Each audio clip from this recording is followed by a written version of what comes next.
Hi everyone, welcome to the channel dedicated to sharing the profound insights and wisdom of Andromedan contactee Alex Collier. If you're new here, you're in for a journey that expands your mind and consciousness, bringing you closer to understanding the messages from the fifth density Andromedan extraterrestrials.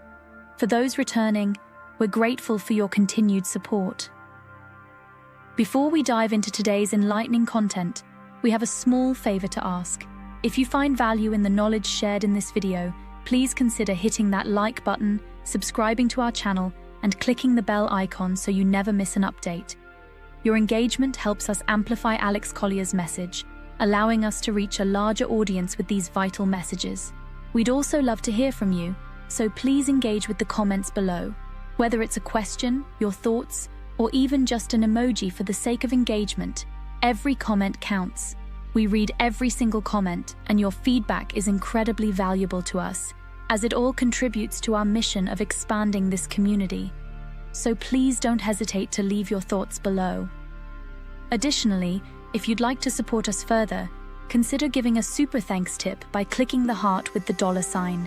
This small gesture allows us to continue bringing you more of Alex's messages, unfiltered and directly from his lifelong experiences with the Andromedans. Today's video includes a compilation of several of the many important questions Alex Collier has received over the past few years, so please sit back, relax, and enjoy today's video.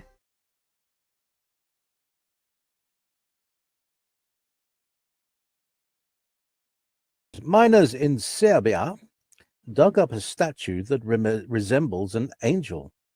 It is so lifelike, it looks like it could be a living being. Have you seen it, and what are your thoughts about it? Yes, I have seen it.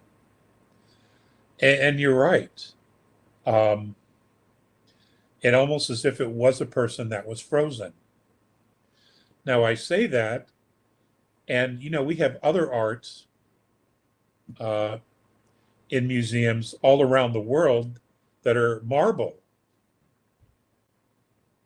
And you have to look at these and say, there's no way anyone carved this. The statue of David with all the veins in the arms and everything, and it's giant size, and it's totally proportionate to a giant. And you wonder, was this an actual person whose physicality was altered into stone?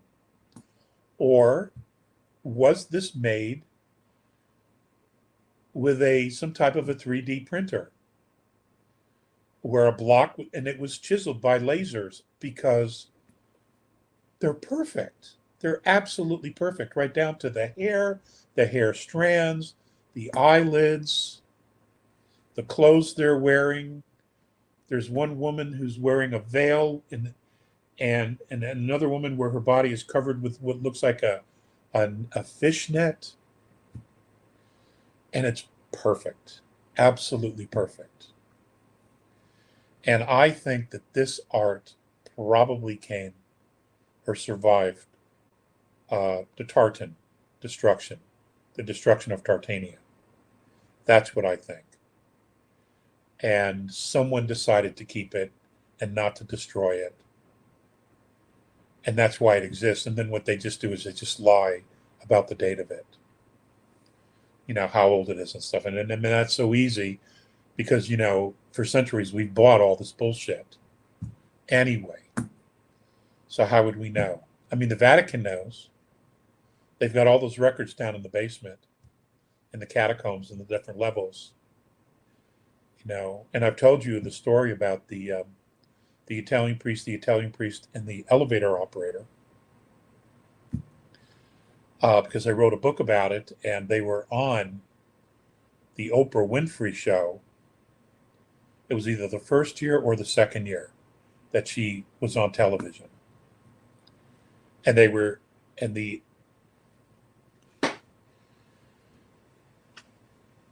okay, I'm just going to say this real quick because I started it. Shoot. The Italian priest bumped into the elevator operator, who was very old, in his 80s, and he was very upset. and he told the Italian priest, look, they're making me retire. He goes, I don't want to retire. This is my whole life. This is all I've ever done. And they're making me retire. He was very upset. So the Italian priest was with an American priest, and he said, look, come with me to my elevator. And he took them down into the catacombs to a place where there were no floors, and he knew exactly when to stop it, and he did. He opened up a compartment, pulled out 3 flashlights, and he walked them down the catacombs into a room. In the center of the room were all these computer parts, okay, what looked like computer parts.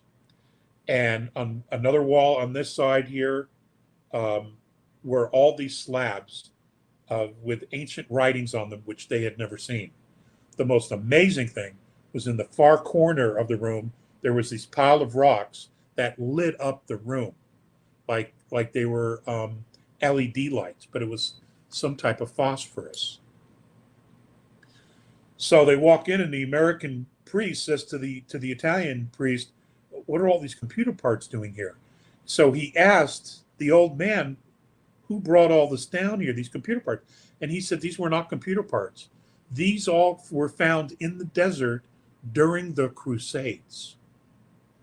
Okay? So, and turns out they believed that these were parts of UFOs that had either crashed or had been destroyed in battles and the such.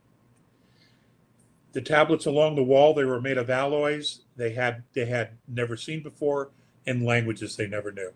That part has not been resolved, what those are and what they represent. The pile of rocks, however, was really interesting. He asked him about that, and he said that those rocks were taken out of the Great Pyramid of Giza because they were on shelves, and they led you the way through the Great Pyramid up to the antechamber. Right? So these rocks were taken out of the Great Pyramid of Giza and are now somewhere in a room in the catacombs. And they wrote a book about it, and apparently it was shut down, and the Vatican bought all the copies. And they paid the printer to never print it again. So, who's shocked by that? So they know. They know.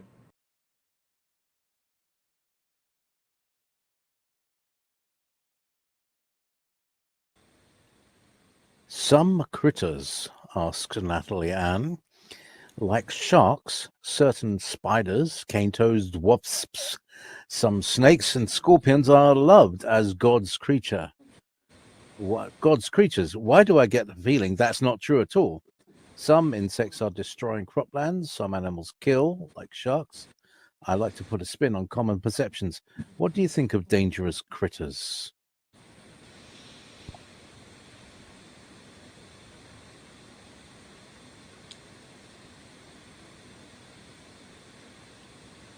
You know, there are a lot of people that think that nature's all kumbaya. We can all be love, and nature can be quite the opposite. It can be very dangerous. Now, as far as a shark, it has to feed. It's how it grows. It gets its nourishment from outside of itself. Otherwise, the movie Shark Tales, which I've watched with my kids, there'd be restaurants, there'd be swim-throughs where they could, get something, a burger, a shrimp salad, something like that. And of course, none of that is true. That's not what nature is. In the insect world, it's very much the same thing.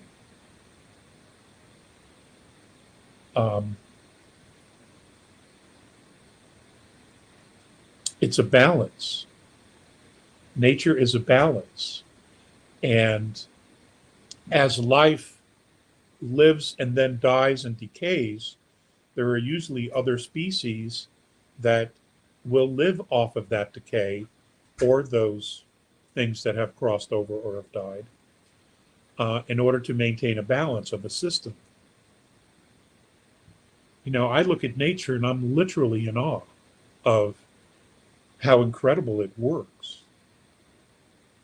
And we've had no hand in it whatsoever other than try to change nature or manipulate nature. But nature was here long before we were. Now, there are probably species on our planet and in other worlds that were genetically modified from other worlds and were created to be on our planet, where they were never meant to be on our planet. And I find that interesting, such as octopi, octopus. They clearly were not from Earth. They were brought here. Obvious. Science even concludes that. Um, and I'm sure there are others that they know about, but they haven't openly talked about yet.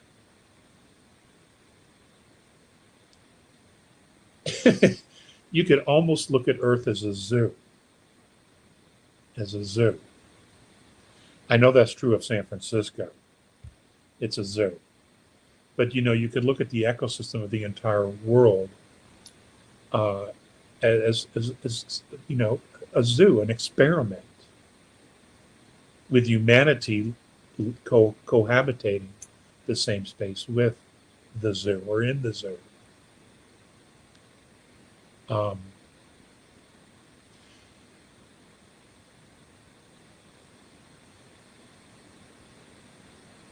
nature is what nature is. How we interact with it is how we interact with it. I think that there are parts of nature we need to just leave alone and allow it to be itself. Do I think we need to exterminate certain things? No, I don't. I think nature does that herself. I think when a species has outlived its usefulness, it becomes extinct. And others come out of that or come from some other place in order to fill that gap. Earth's unique ecosystem, it's my understanding, according to Mornay and Visayas, is only one of 8 in our galaxy. Where we have, in other words, there are only 7 others that have a complex ecosystem like that we live with every day here on Earth. So it's unique. It's very unique. And of course, that's information we would have because maybe we would appreciate it more. Maybe we would even protect it more. But of course, that's information we don't have or hasn't been shared with us.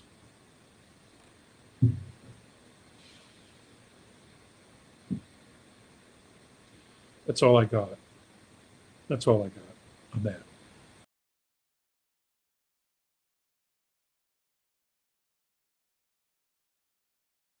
Thank you for being who you are and your contribution to my well-being and sanity.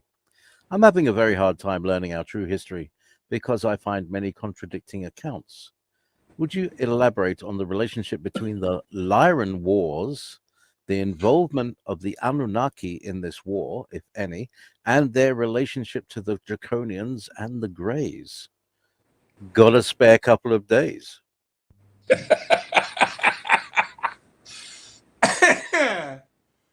Well, I'm going to have to put the crayons back in the box and put that aside for this. Okay, here's what I know, and here's the quick answer.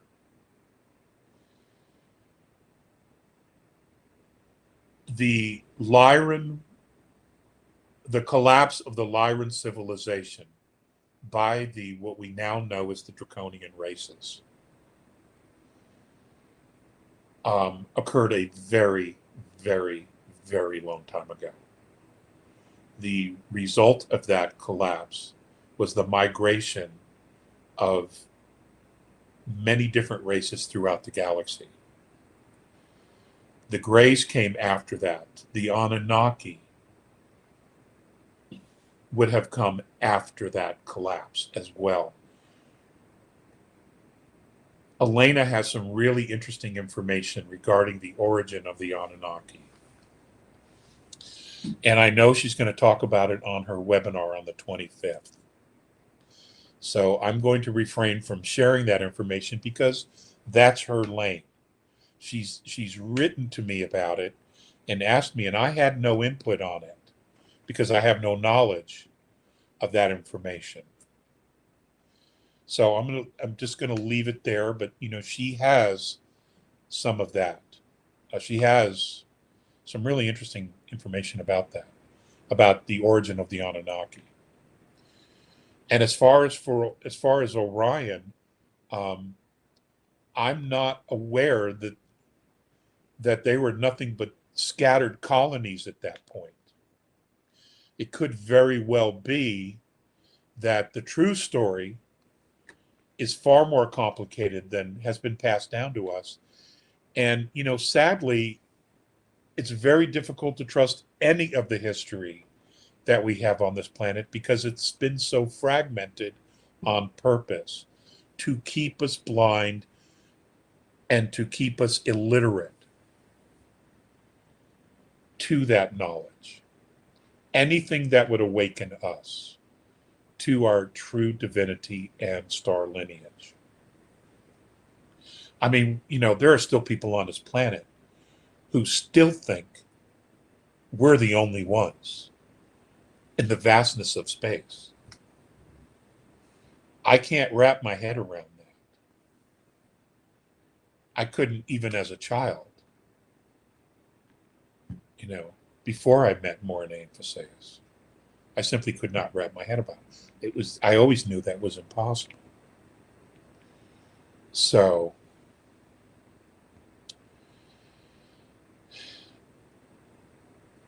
just do the best you can. Do the best you can if that's your passion. History's my passion as well.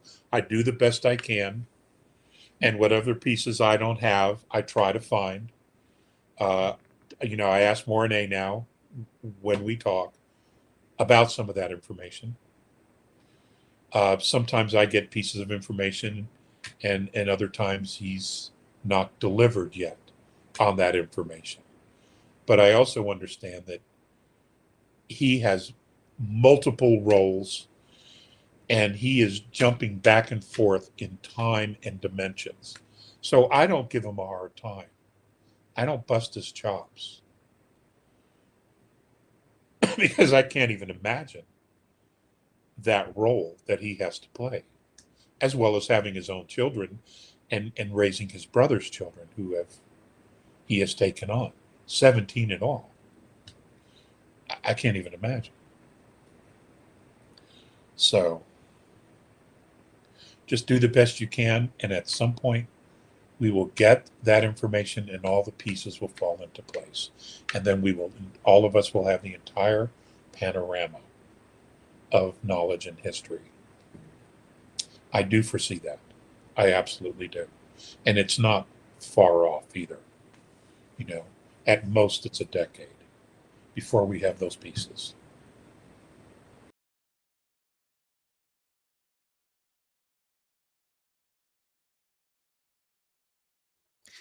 Hello, Alex, aloha. Obviously, a Aloha. Hawaiian. You have said you know your own frequency. How did you come to know it? How does it manifest? Would you say it's a very high-pitched sound you hear in your inner hearing? Is it always there or intermittent? And how can we know our frequency as opposed to our soul's starship family tuning into us and downloading information? Well, I don't know that there's one answer for that, because I know that everyone's journey is their own. The only thing that I can share with you is my own journey and then learning my own frequency. It's a song. It's a song. It's not just one tone, because you're not just one tone. You are a basket of frequencies, of resonant frequencies. And this basket of frequencies is the sum total of not just who you were when you came in or were created by Source, but your lifetimes and your experiences as well. So you could say that my song is a symphony without words.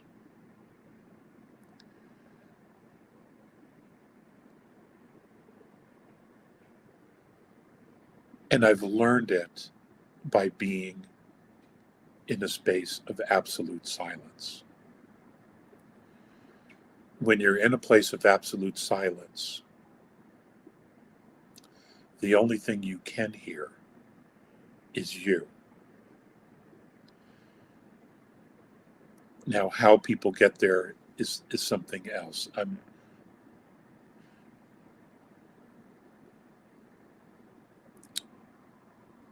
Being from a large family, sometimes you just learn how to tune everything out. In other words, you could be at home and your brothers and sisters are running around screaming, this one's crying, this one's mom, dad, Michael touched me, Rick, I didn't do anything to you, all this stuff. Okay. And what you do is you just tune it out. You literally just tune it all out and you don't hear any of it. Doesn't mean you're not aware of everything that's going on in the house. It just means you tune it out. And in the tuning it out, what I'm listening to is me. I am listening to my thoughts. I am aware of my thoughts. I am paying attention to how I feel, and I have to admit that I was given these gifts by Mornay and Faseus because it was easy. It was easy when I'm up in fifth density in a starship, and I have the belt on me. It's just me. It's only me in there. The ships are absolutely dead quiet because they're telepathic. There's no screaming. There's no don't touch me. There's, don't wear my clothes. There's none of that stuff going on, Who ate my pretzels? It's just, and if you've come from a large family, you know exactly what I'm talking about, right? There's none of that. It's just you.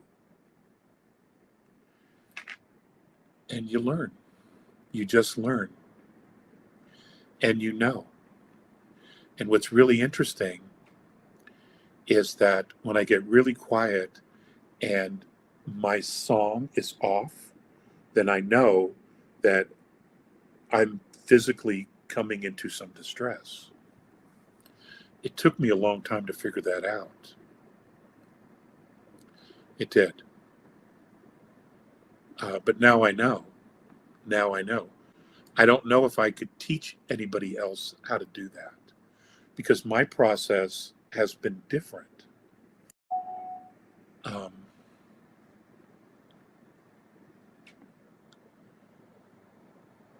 But when I need to get to that place, when I need to hear my own frequency, to just chill, to ground, I like to be in trees, and I'm blessed. I have an incredible pine tree out front. I have two here. I have a blue spruce right there. I have the ficus here in the house, and I have an oak tree right there. And it was like, when I was shown this place to rent, it was like it was picked for me. It was like it was chosen for me, because I went from the car to this, living in the car to this townhouse. And it was like it was chosen for me. I couldn't have picked a better place because of all these trees. I love them to death. And I talk to them all the time. And I have 3 Norfolk pines in my bedroom as well that are whippersnappers, but they're growing very quickly. And they talk to me. And when they need my attention, I don't know if you know this, but trees release a pheromone, a scent when they want your attention. And they do. It's exactly when they need water, or they need to be turned, you know, suddenly my attention is brought to them because they've released this pheromone. That's how they talk or communicate with humans. It's really interesting. I've learned a lot. And everything communicates. Everything communicates. It's, there was a book in the 70s or 80s, The Secret Life of Plants. I can't remember who the author was. It was a very thick paperback. Man, I loved that book. I took it everywhere with me. Because I was always in nature. That's where I wanted to be. So, anyway, next question, please. I went on the deep end on that. I'm sorry.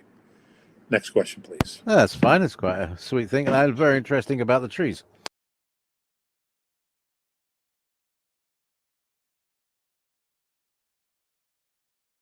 Hello, Alex and the A-Team. Thank you for all you do for humanity. So, as we are aware, we have part of our soul here with us, and our higher self is above.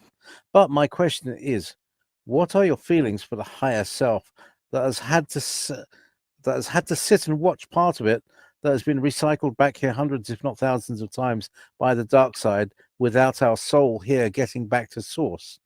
Even our higher self must miss, in a way, the missing part. Interesting question. Okay. I hear the question, and it's termed in a very ancient vernacular. So, you are soul. Your soul is always with you. But your soul is not limited to one dimension. Your soul has the ability to be in different time zones, different dimensions, and different realities all at the same time. Now, the one thing that you have in common with your physical body and soul here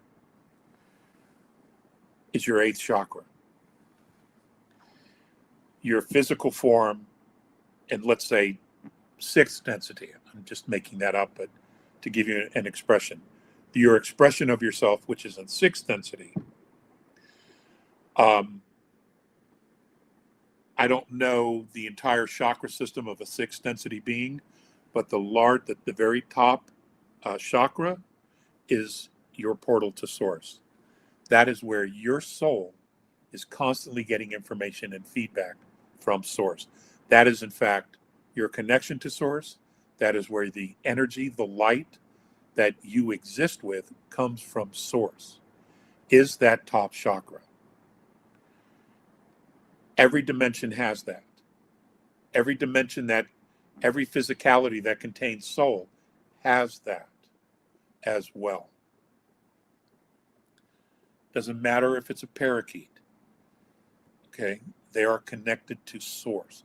The energy that animates it is source. The trees, everything is source. Creator, Great Spirit.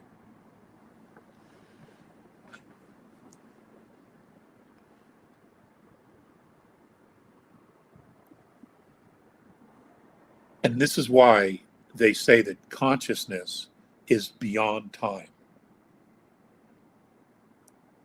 Because it is, because it's all source. We form a perspective. We narrow our vision into specific physicalities to have an experience. And that's all we've done, is taken our consciousness and narrowed it into a very narrow field of physicality so that we can have an experience. If we no longer desire to have any physical reality whatsoever, then we would return back to that space where we were with Source, looking at all of Source's creations and dimensions physical realms of worlds.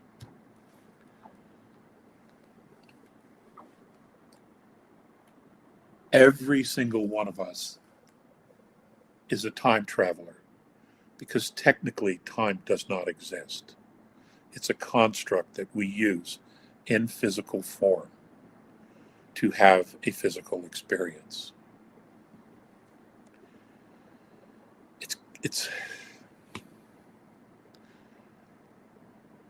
I clearly see it in my head. I just don't always have the words to actually express it. And this is where a Greg Braden comes in, because he's so articulate and so brilliant with that kind of work. Dan Winters is another one who can explain this, how we can be in two different realms at the exact same time. Because the only expression of time is that which we create for ourselves. The fact that we're all here is because we're all in agreement to share this space in a time realm and to create time.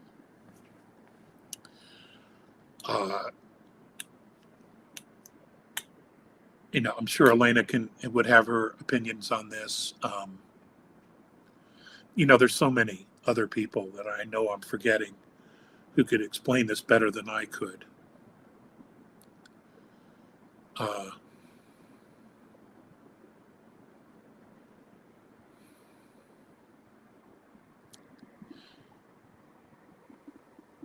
We have the ability to just fold space.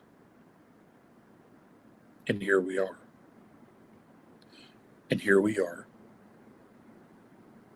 And here we are.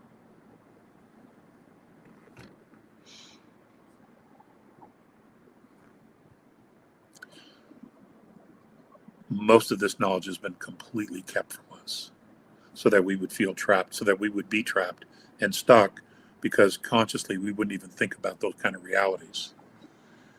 That's why none of this was ever shown to us or taught us, because the minute that window was open, we'd all figure it out, because we're very smart. We're very clever. We would figure that out and we would get out the window. All of us would figure out a way out the window. So they made sure that we didn't even know those windows were there.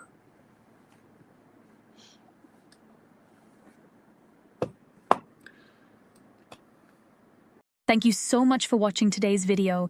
If you found it insightful, please like the video, and if you haven't already, please subscribe to our channel and click the bell icon so you don't miss out on future updates. If you have any questions relating to today's video, please also leave them below.